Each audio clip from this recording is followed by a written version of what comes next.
Hi and welcome to Pre-Calculus. The topic today is using trigonometry to find the length in a word problem with two right triangles. So the problems in this section is slightly more complicated than the previous one, but the basic idea is the same. We have a right triangle, relationship between this angle and the three sides. You can express it with sine, cosine, or tangent. And if you want to recover the angle, you can use these inverse trig functions applied to the ratios and find the angle. Now,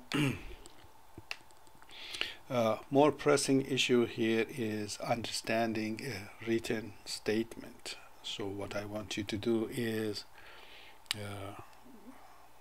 read the statement of this problem and try your own drawing for it.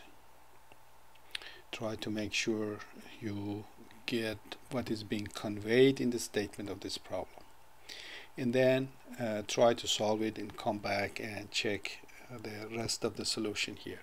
So again, a strong recommendation to pause the video, translate this statement. We said these problems always have stage of there's a translation from a set of words, a paragraph or something, to a picture. And that's a crucial step that you want to take yourself to get ready for similar things in calculus. In calculus, you will see significantly more complicated problem where the statement of a problem is something like what you see here, perhaps even with fewer numbers and such. There is no formula in sight anywhere, and you have to find the beginning of the problem, the translation into the picture. From the picture you have to go to the mathematics of it, trigonometry, calculus, or whatever applies, and find your way out. Okay, so I hope that you listen to me, and that's the best advice I can give you. Okay, hopefully you did it and you came back, and now we are going to take a look at this problem. There are two airplanes in the sky. Well, I haven't shown them yet to you. She determines that the lower hot air balloon is 700 meters away at an angle of 38 degrees from the vertical. So there is such a thing as a vertical. So this is the verticals, like a y-axis, and there are two air balloons. One of them is lower than the other. So perhaps there is a balloon here, and then there is another balloon that is the higher balloon is somewhere, it could be on the same side, it could be on the opposite side.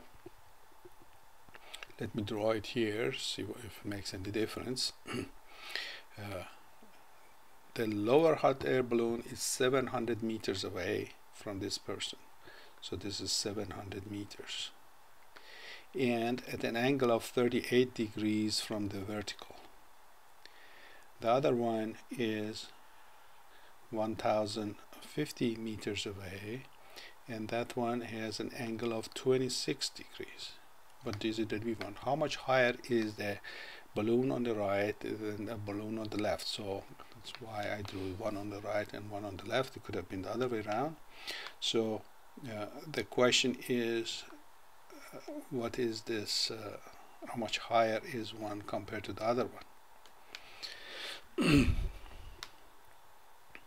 So the two right angles that are referred to in the statement of the problem is like this right angle and this right angle, or if you wish, this two right triangles. So two right triangles are the ones that we see here.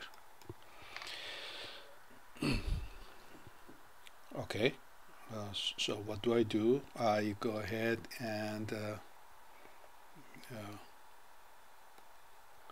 find this length and also the other one, and the difference of the red and the blue is going to be the difference in the height of the two the balloons. So let's go ahead and do this one then.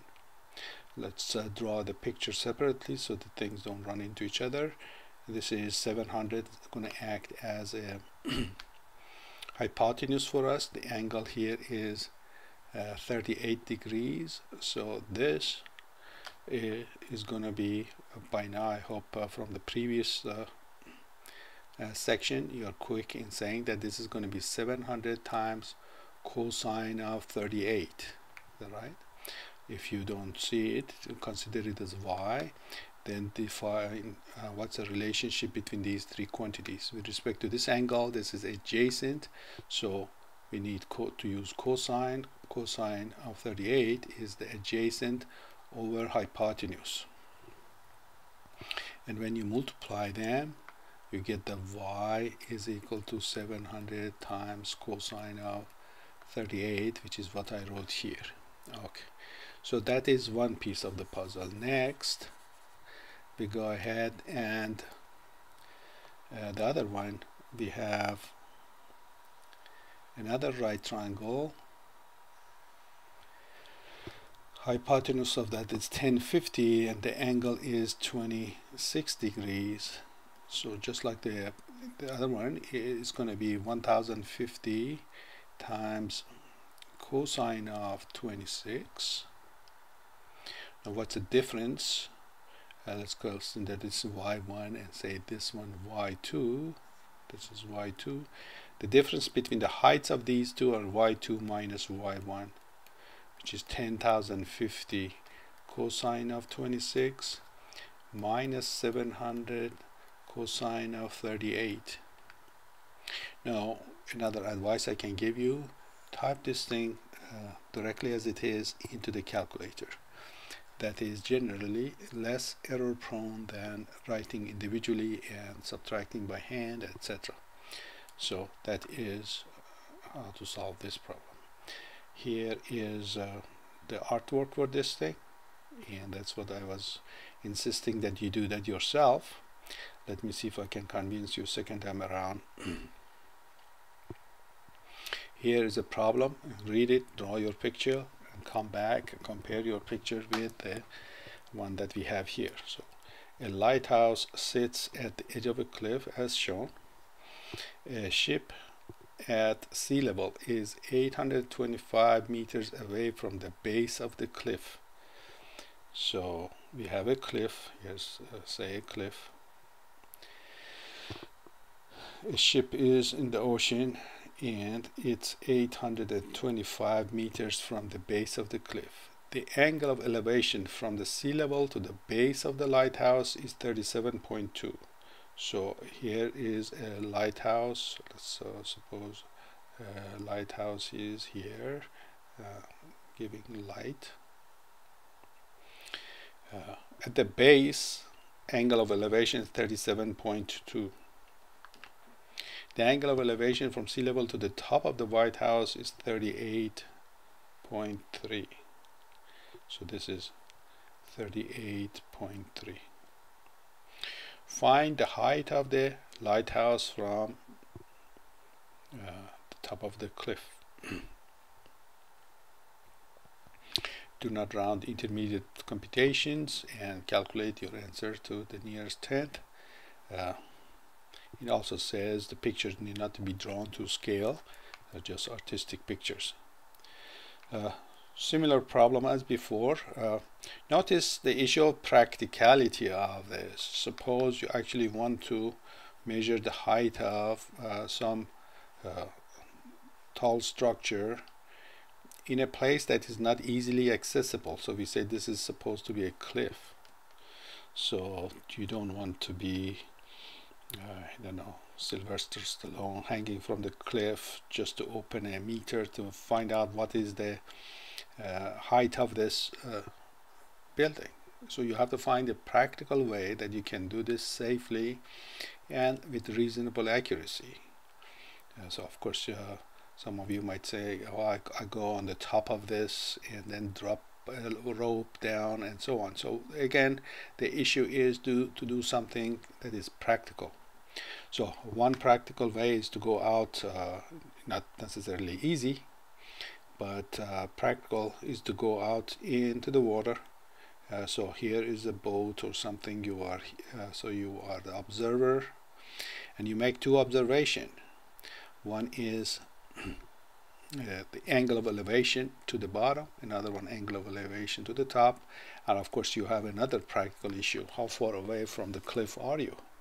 So it doesn't become easy, but some ways are better than others. Okay, now to the mathematics of it. So what do we do? Very similar to last time. This is 825. Now this is one side. This is 37.2. So y1. What's the relationship between these things?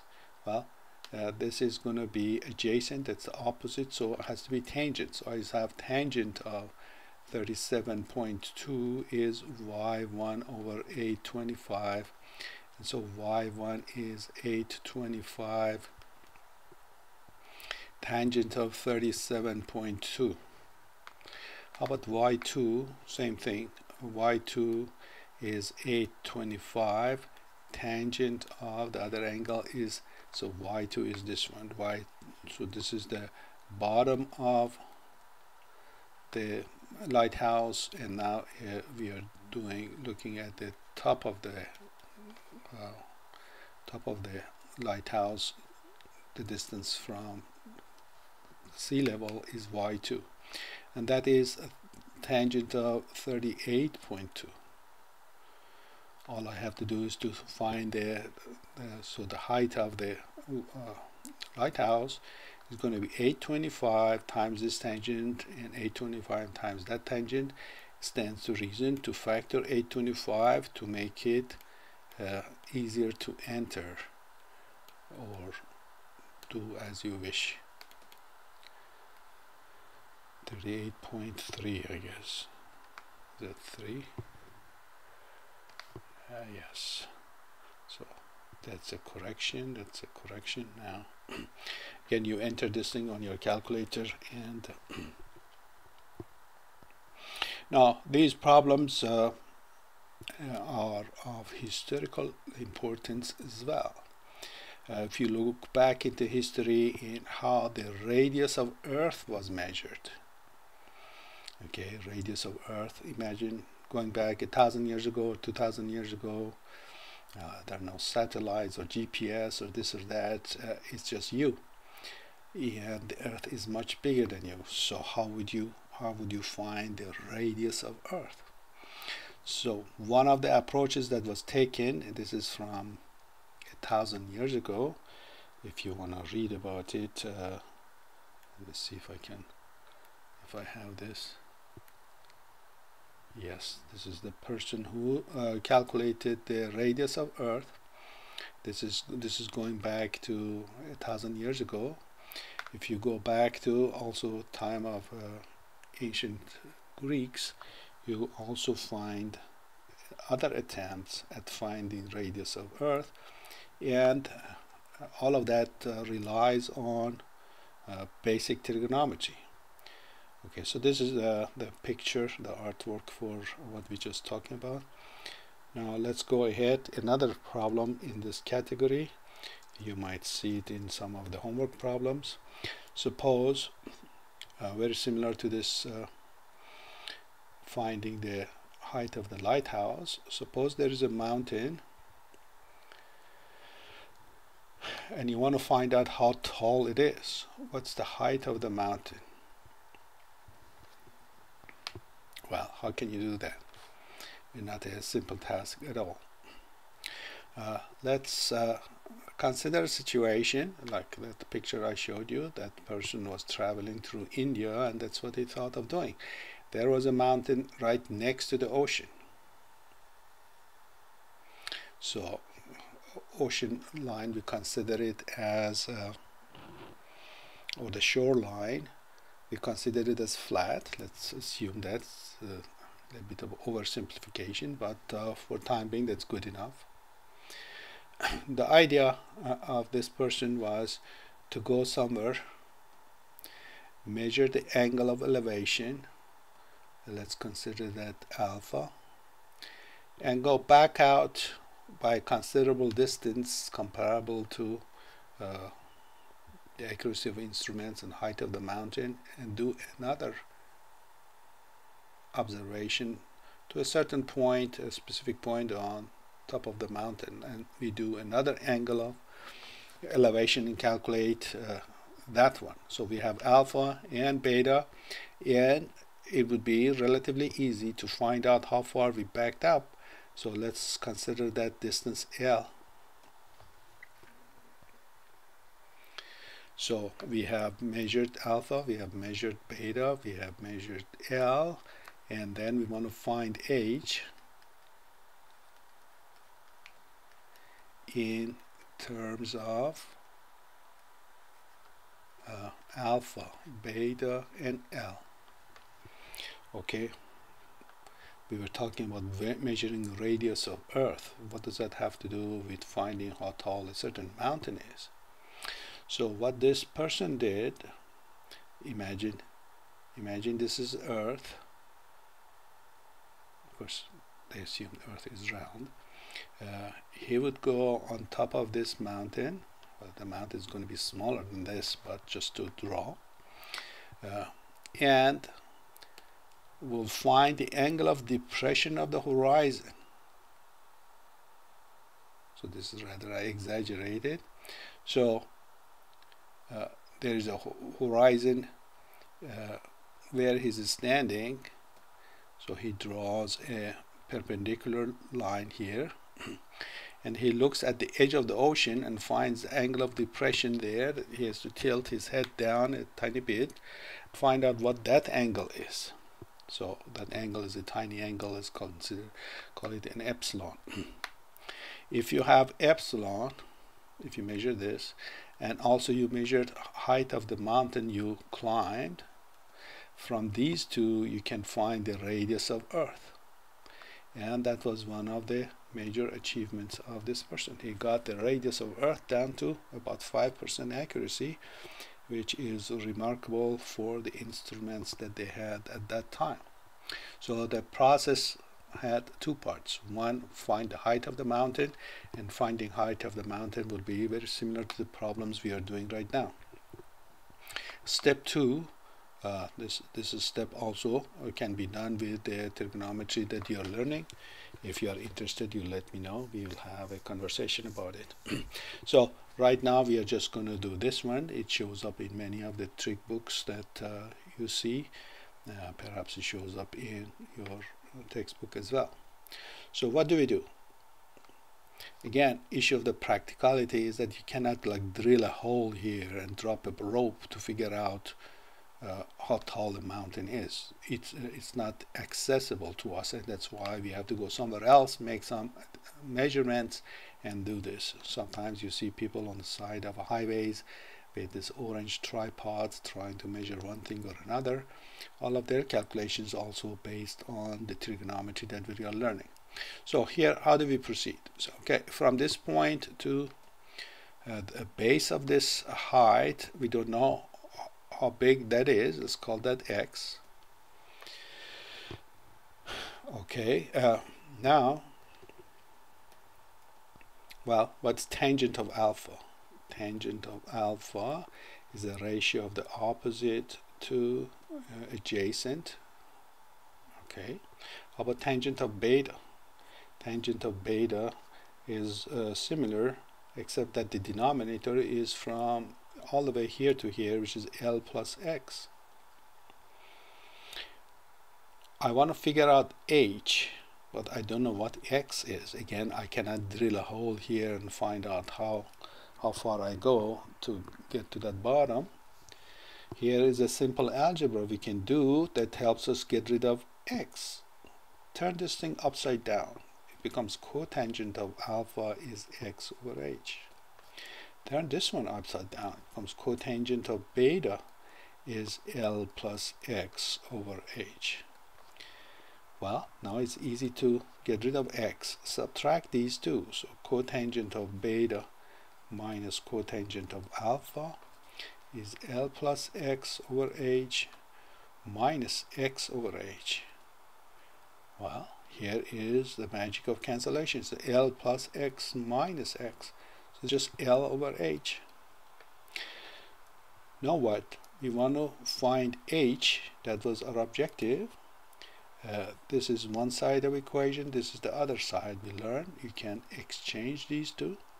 So h is equal to L over cotangent of beta minus cotangent of alpha.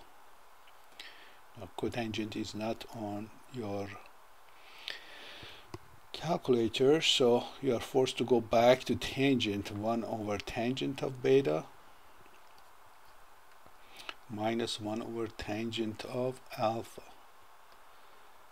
How can we clean this up? Let's multiply by tangent of alpha, tangent of beta to clean up the denominator. So I'm going to multiply by tangent of alpha, tangent of beta, tangent of alpha, tangent of beta. So our final formula becomes h is equal to L tangent of alpha, tangent of beta over, when you multiply these two, betas cancel, you have alpha first, tangent of alpha minus tangent of beta. Okay, formula like that was derived. This is a simple formula, it's not a major thing, but it was derived 1,000 years ago, and it was used to calculate the height of the mountain. Step 1, find the height. Step 2, measure this angle as well, and that leads to radius of Earth. So if you want to continue, you let me know. If you are a mountain climber, perhaps you can do something like that. So we had word problems with multiple right triangles. We practiced these formulas again. We insisted that you try to draw the pictures yourself. Don't look at the picture of the problem. Try to cover it up before it shows up. Okay, that's a deal. You want to cover it up before it shows up. Try to see if you can do the translation. This is bigger, or at least as important as the formulas themselves. Okay, until next time, good luck and God bless.